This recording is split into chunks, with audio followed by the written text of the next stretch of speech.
क्या आप कई सालों से सरकारी नौकरी की तैयारी कर रहे हैं, बार बार फेल हो रहे हैं बहुत ज़्यादा मेहनत करने के बाद भी? कभी एग्ज़ाम क्लियर नहीं होता, तो कभी एग्ज़ाम यदि क्लियर हो गया तो फिर जॉइनिंग लेटर नहीं आता, कभी हेल्थ का क्लियर नहीं हो पाता है, तो कभी फिजिकल ट्रेनिंग में, तो कभी अन्य प्रॉब्लम आती हैं। तो अलग अलग प्रॉब्लम की वजह से क्या आपका सिलेक्शन नहीं हो पा रहा है? देखा जाए तो कई बार आप पूरी मेहनत करते हैं, पूरी तैयारी भी करते हैं, फिर भी सफलता नहीं मिलती। तो इसके पीछे ऐसा नहीं कि आपके मेहनत में कमी है, आप मेहनत तो पूरी कर रहे हैं फिर भी सिलेक्शन नहीं हो रहा है। तो इसके पीछे कई बार आपके कुंडली में कुछ ग्रह स्थितियाँ हो जाती हैं, ऐसी कुछ ग्रह दोष हो जाते हैं। असफलता का जो कारण है कई बार कुंडली में छिपा होता है। तो आज इस वीडियो में हम जानेंगे कि आप अपनी कुंडली में सरकारी नौकरी का योग कैसे देख सकते हैं, कैसे देख सकते हैं कि आपको सरकारी नौकरी मिलेगी नहीं मिलेगी, और सरकारी नौकरी के लिए कौन से भाव, कौन से ग्रह जिम्मेदार होते हैं, हमें किन भावों, किन ग्रहों को देखना चाहिए और जानना चाहिए, और आप अपनी कुंडली से जान पाएंगे कि आपकी सरकारी नौकरी लग पाएगी नहीं लग पाएगी, क्या दशा योग हैं आपकी कुंडली में कि नहीं है, ये सभी कुछ जानेंगे। तो आइए सबसे पहले हम भावों के बारे में जान लेते हैं। सरकारी नौकरी कोई भी हो, चाहे पुलिस की हो, आर्मी की हो, आईपीएस की हो, आईएएस की हो, या इत्यादि जो भी नौकरी के लिए आप प्रयास कर रहे हैं, चाहे वो बैंकिंग सेक्टर की बात करें या फिर आप एजुकेशन से जुड़ी हुई नौकरी के लिए प्रयास कर रहे हैं, किसी भी सरकारी नौकरी के लिए प्रयास कर रहे हैं, तो इन सभी बातों को जानना समझना बहुत ज़रूरी है, अपनी कुंडली में देखना बहुत ज़रूरी है। तो आइए सबसे पहले हम भावों के बारे में जान लेते हैं कि हमें किन भावों को देखना चाहिए। तो सबसे पहला भाव है 10वां भाव, 10th भाव जो होता है, 10th हाउस जो होता है, ये बहुत इम्पोर्टेंट है, क्योंकि ये हाउस होता है नौकरी का, ये हाउस होता है जॉब का।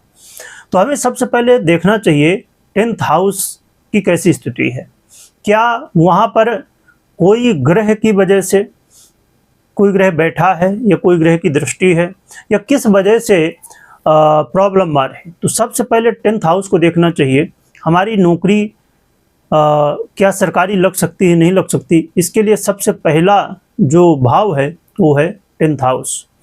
तो नौकरी का ही ये भाव है, तो इसे सबसे इम्पोर्टेंट स्थान दिया गया है। इसे सबसे पहले हमें देखना चाहिए कैसी स्थिति है 10th भाव की, 10वें भाव की। उसके बाद हमें 6वें भाव को, 6th हाउस जो होता है, तो उसे देखना चाहिए, क्योंकि ये जो 6वां भाव है, तो यहाँ से हमें हमारे अंदर जो साहस होता है, करेज होता है, और प्रतियोगिता देखी जाती है।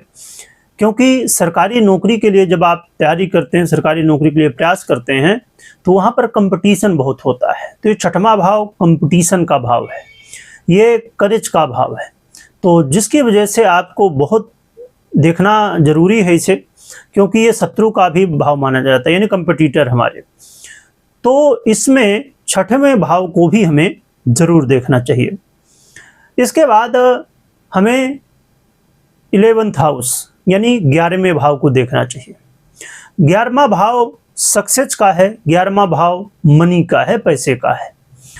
तो हमें क्या सरकारी क्षेत्र से, सरकारी नौकरी से पैसा मिलेगा कि नहीं मिलेगा। यदि सरकारी नौकरी से पैसा मिलने के चांस हैं तो ही हम सरकारी नौकरी कर पाएंगे। सक्सेस हमें मिल पाएगी नहीं मिल पाएगी सरकारी नौकरी में, ये सब देखने के लिए ये 11th हाउस, 11वां भाव देखना होता है। ये भाव कामनाओं का भी है, यानी कि आपकी जो इच्छा है, आपका ड्रीम है सरकारी नौकरी प्राप्त करना, तो इसी भाव से देखा जाता है। इसके अलावा हमें दूसरे भाव को देखना चाहिए। दूसरा भाव होता है अस्थाई धन का, परमानेंट मनी का, क्योंकि सरकारी नौकरी में लॉन्ग टर्म के लिए हमें जो है तो नौकरी मिलती है और यहाँ से पैसा भी मिलता है। तो ये देखना चाहिए कि हमारा दूसरा भाव कैसा है मनी के लिए, स्टेबल मनी के लिए। नहीं तो कई बार आप देखते हैं कि लोगों के जॉब तो लग जाते हैं परंतु कभी यहाँ वहाँ ट्रांसफ़र होता रहता है और सैलरी नहीं बढ़ पाती या कई बार नौकरी छूट भी जाती है। तो क्या परमानेंट यहाँ से हमें फाइनेंशियली लाभ मिलेगा या नहीं मिलेगा? तो हमें दूसरा भाव भी देखना चाहिए। तो हमने जाना कि हमें 10वां भाव, 6वां भाव, 11वां भाव और दूसरा भाव, ये चारों भावों को हमें देखना चाहिए। सबसे पहले 10th हाउस, 11th हाउस, 6 और 2 भाव, दूसरा भाव। तो ये चारों भावों को हमें सबसे पहले देखना है। अब हम जान लेते हैं कि वो कौन से ग्रह हैं जिन्हें हमें देखना चाहिए सरकारी नौकरी के लिए। तो सरकारी नौकरी के लिए सबसे पहला और सबसे इम्पोर्टेंट ग्रह है सूर्य। सूर्य ये ग्रहों के राजा भी हैं और सरकारी नौकरी के, सरकारी क्षेत्र के ये मालिक भी हैं। सूर्य यदि मजबूत हैं आपकी कुंडली में तो आपको सरकारी नौकरी मिलने के काफ़ी चांस बढ़ जाते हैं। तो सबसे पहला जरूरी है सरकारी क्षेत्र का जो मेन ग्रह है सूर्य, उन्हें देखना, सन को देखना। इसके अलावा दूसरा ग्रह है शनि। शनि नौकरी के, जॉब के कारक ग्रह सबसे बड़े माने जाते हैं। तो जॉब के लिए, नौकरी के लिए, सर्विस के लिए ये ग्रह बहुत इंपॉर्टेंट है। सर्विस का ग्रह है शनि। तो हमें शनि को देखना बहुत ज़रूरी है। शनि क्योंकि मेहनत है, हम मेहनत कितनी करते हैं कितना नहीं करते वो शनि के ऊपर डिपेंड करता है कि शनि की स्थिति हमारी कुंडली में कैसी है। इसके अलावा हमने सूर्य को देखा, शनि को देखा और अब हमें देखना है तीसरे ग्रह गुरु को। गुरु को भाग्य का, और हमें सरकारी नौकरी तो मिल गई परंतु उसके लिए हमें चाहिए भाग्य, किस्मत का साथ हमें मिलना चाहिए। तो भाग्य का कारक ग्रह गुरु माना जाता है और गुरु सम्मान का कारक भी माना जाता है। सरकारी नौकरी में मान सम्मान बहुत होता है। तो क्या हमें मान सम्मान मिलेगा? क्या हमें वैसा मान सम्मान, सरकारी नौकरी वाला मान सम्मान हमें मिलने वाला है? क्या हमारे भाग्य में सरकारी नौकरी है कि नहीं? इसलिए गुरु को भी देखना बहुत जरूरी है। हमने 3 ग्रहों को जाना, अब चौथे ग्रह को जान लेते हैं। चौथा ग्रह है मंगल। मंगल है करेज, मंगल है हमारी फिजिकल स्ट्रेंथ। जब कई बार आप देखते हैं कि फिजिकल जो ट्रेनिंग होती है या वहाँ पर हम खूब प्रयास करके पहले से ही तैयारी करते हैं, खूब कोशिश करते हैं, पर फिर भी जब फिजिकल एग्ज़ाम होते हैं वहाँ पर हम फेल हो जाते हैं। तो यहाँ पर मंगल का बहुत रोल होता है। मंगल फिजिकल स्ट्रेंथ और करेज, क्योंकि जब आप अलग अलग ट्रेनिंग करते हैं, एग्जाम देते हैं, तो वहाँ पर आपके अंदर करेज बहुत इंपॉर्टेंट हो जाता है ना। आपका आत्मविश्वास तो सूर्य देता है, मंगल भी जो है तो देता है। तो इसीलिए मंगल को देखना भी बहुत इम्पॉर्टेंट है। इसके अलावा आप देखते हैं कि सब कुछ आपकी फिजिकल स्ट्रेंथ भी अच्छी है, सरकारी नौकरी के योग हैं, सूर्य अच्छे हैं, शनि भी अच्छे हैं, सर्विस का योग बना रहे हैं। परंतु यहाँ पर बुध को देखना बहुत ज़रूरी है। बुध होते हैं हमारे माइंड, हमारा दिमाग बुध है। एग्ज़ाम जब हम देते हैं, एग्ज़ाम में कई बार हम फेल हो जाते हैं। जो लिखित एग्ज़ाम होते हैं, परीक्षाएं होती हैं, तो या बोलने वाली परीक्षाएं होती हैं, तो ऐसे में बुध को देखना बहुत ज़रूरी। बुध माइंड का, बुद्धि का और डॉक्यूमेंटेशन का, कई बार डॉक्यूमेंटेशन में प्रॉब्लम आ जाती है। तो बुध को देखना यहाँ पर ज़रूरी है। तो हमने कौन कौन से ग्रहों को समझा, एक बार यहाँ पर समझ लेते हैं। बुध को हमने सबसे पहले समझा सूर्य को, शनि को, गुरु को, मंगल को और बुध को। ये 5 ग्रहों को हमें देखना चाहिए।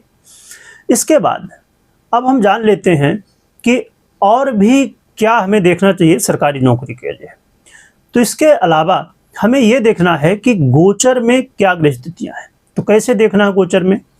गोचर में यह देखना सबसे जरूरी है कि देवगुरु बृहस्पति यानी गुरु जुपिटर, तो गुरु का जो गोचर है वो हमारे 10th भाव 11th हाउस में होना चाहिए या तो फिर 6वें भाव पर होना चाहिए। सबसे ज़्यादा जरूरी है कि हमारे 10वें और 11वें भाव पर हो, 10th और 11th, ये दोनों भाव पे गुरु का गोचर हो रहा हो या तो फिर दृष्टि हो, तो ये देखना चाहिए। और दूसरे ग्रह शनि को देखना चाहिए। शनि 10th 11th 6 इन भावों पर गोचर कर रहा हो या तीसरे भाव पर भी शनि का गोचर करना अच्छा होता है। तो ये शनि क्योंकि सर्विस का कारक है, शनि का भी साथ मिलना बहुत जरूरी है। तो इन ग्रहों को हमें देखना गोचर में जरूरी है कि यहाँ से इनका गोचर हो रहा हो। इसके अलावा हमें दशाओं को देखना चाहिए। हमारी कुंडली में दशाएं होती हैं, महादशा, अंतरदशा, प्रत्यंतर, सूक्ष्म और प्राणदशा। तो हमें ये देखना है कि हमारे कुंडली में जो दशा चल रही है वो 10th लॉर्ड की यानी 10वें भाव का जो ग्रह है उसकी 11वें भाव 6वें भाव, खासकर 10वें और 11वें भाव के जो ग्रह हैं इनकी महादशा अंतरदशा जब चलती है तो हमें सरकारी नौकरी मिलती है। सूर्य, शनि, गुरु, ये ग्रहों की महादशा अंतरदशा इत्यादि होती है जब, तो हमें यहाँ पर सरकारी नौकरी मिलती है। तो हमें दशा भी देखना है, सबसे पहले हमें भाव, फिर हमें ग्रह, फिर हमें गोचर भी देखना है और हमारे कुंडली में जो दशाएं हैं उन्हें भी देखना है। तो हमने चारों पॉइंटों को समझा, भाव को, ग्रहों को, दशाओं को और गोचर को। ये चारों पॉइंटों को हमने समझ लिया। अब ये समझते हैं कि प्रॉब्लम यदि आती है तो कहाँ पर आती है। जैसे मैंने आपको बताया कि कौन सा ग्रह कहाँ पर प्रॉब्लम क्रिएट करता है, कौन ग्रह किसका मालिक है, किसके पास कौन सा क्षेत्र है जिससे वहाँ पर वो प्रभाव देता है। जब हमारे 10वें भाव या 11वें भाव 10th या 11th भाव में राहु केतु जैसे ग्रहों का प्रभाव होता है या शनि की दृष्टि होती है, शनि की दृष्टि भी यहाँ पर अच्छी नहीं मानी जाती, या इसके अलावा हमारी कुंडली में 10th लॉर्ड 11th लॉर्ड या 6th लॉर्ड यानी कि 10वें 11वें और 6वें भाव के ग्रह अच्छी स्थिति में नहीं होते, ये भाव अच्छी स्थिति में नहीं होते। जैसे मैंने बताया दूसरा भाव, तो ये जो भाव हैं ये कहीं ना कहीं अच्छी स्थिति में नहीं है, या जो ग्रह की हमने बात की ये ग्रह किसी तरह कमज़ोर हैं, सूर्य, शनि, गुरु इत्यादि, बुध हो, मंगल हो, ये जब पीड़ित होते हैं, कमज़ोर होते हैं, अच्छी स्थिति में नहीं होते हैं, तो फिर ऐसी कंडीशन में हमें सरकारी नौकरी नहीं मिलती। बार बार प्रॉब्लम कुछ न कुछ आती है। तो ये कुछ कारण हैं जो कि सरकारी नौकरी में प्रॉब्लम बार बार आती है। कई बार 7.5 ढैया की वजह से भी हमारे सरकारी नौकरी में डिले होता है। तो इन सभी ग्रह स्थितियों को, कुंडली की स्थितियों को देखना चाहिए, समझना चाहिए। और आप यदि जानना चाहते हैं कि आपकी कुंडली में ये कैसे हैं तो आप देख सकते हैं और समझ सकते हैं, और आप अपनी कुंडली विश्लेषण करवा सकते हैं और जान सकते हैं कि कब आपकी सरकारी नौकरी लगेगी। और यदि किसी तरह कोई प्रॉब्लम आ रही है, बार बार आप बहुत लंबे समय से, सालों से तैयारी कर रहे हैं, फिर भी बार बार असफलता यानी फेल हो जा रहे हैं, तो आपकी मेहनत में कमी नहीं है, क्योंकि आप बार बार प्रयास कर रहे हैं, तैयारी भी कर रहे हैं। तो इसमें कई बार चांस होते हैं कि आपकी कुंडली में ऐसी ग्रस्थितियाँ हों, वो कारण हो सकते हैं, बाधाएं हो सकती हैं। तो आप अपनी कुंडली विश्लेषण करवा के और जान सकते हैं कि कब नौकरी लगेगी, क्या प्रॉब्लम, उसका क्या सलूशन है। अब हम जान लेते हैं कि इसका क्या सलूशन है, उपाय क्या करना चाहिए। इसके लिए आप भगवान सूर्य को अर्घ दीजिए, गायत्री मंत्र का जप करिए। इसके अलावा आपको शनि के मंदिर में जाके तेल का दिया जलाना चाहिए हर शनिवार को, और हनुमान जी की आराधना करना चाहिए, हनुमान चालीसा का पाठ करना चाहिए। और आप एक मुखी 7 मुखी और 3 मुखी, 4 मुखी ये रुद्राक्ष धारण कर सकते हैं। और इसके अलावा यहाँ पर आप 5 मुखी रुद्राक्ष भी धारण कर सकते हैं। तो ये रुद्राक्ष धारण कर सकते हैं, या तो आप नवग्रह यंत्र अपने घर में स्थापित कर सकते हैं, या तो इन सभी ग्रहों की जिनकी हमने बात की, 5 ग्रहों की, सूर्य, मंगल, बुध, गुरु और शनि, ये 5 ग्रहों के यंत्र आते हैं, तो उनको आप अपने घर में रख सकते हैं। या तो नवग्रह यंत्र सबसे अच्छा है कि नवग्रह यंत्र ही आप रख लें तो सभी ग्रहों का हो जाएगा। और ये 5 ग्रहों के रुद्राक्ष भी आते हैं, तो इन्हें भी आप धारण कर सकते हैं, पहन सकते हैं। तो ये उपाय आप कर सकते हैं जिससे सरकारी नौकरी प्राप्त करने में आपको हेल्प मिलेगी। बाकी आपको अपनी पर्सनल कुंडली में जरूर देखना चाहिए, विश्लेषण करवाना चाहिए, जिससे आपको मालूम पड़े कि हाँ क्या ग्रह स्थितियाँ हैं, कहाँ पर कौन सी प्रॉब्लम है, उसका क्या उपाय करना चाहिए। यदि आपके कोई प्रश्न है सरकारी नौकरी को लेकर, किसी भी सरकारी नौकरी की आप तैयारी कर रहे हैं, और हो सकता है कि आप IPS की तैयारी कर रहे हों, पुलिस की कर रहे हों, आर्मी की कर रहे हों, बैंकिंग के कर रहे हों, या किसी भी विभाग की, या प्राइवेट नौकरी, या कोई अन्य नौकरी या बिजनेस, या कोई भी आपका कुंडली से जुड़ा हुआ प्रश्न है, तो आप हमें कमेंट कर सकते हैं, जिससे आने वाले समय में हम उसके ऊपर वीडियो बना सकें और आपको जानकारी दे सकें। तो आप ज़रूर अपने क्वेश्चन जो हैं, प्रश्न हैं, वो कमेंट करिएगा। और इसके अलावा इस चैनल को सब्सक्राइब करिएगा, जिससे ऐसी जानकारी आपको मिलती रहे। बेल आइकन को भी दबाइएगा, जिससे आपको नोटिफिकेशन मिलते रहें और आपको जानकारी प्राप्त होती रहे। वीडियो देखने के लिए बहुत बहुत धन्यवाद।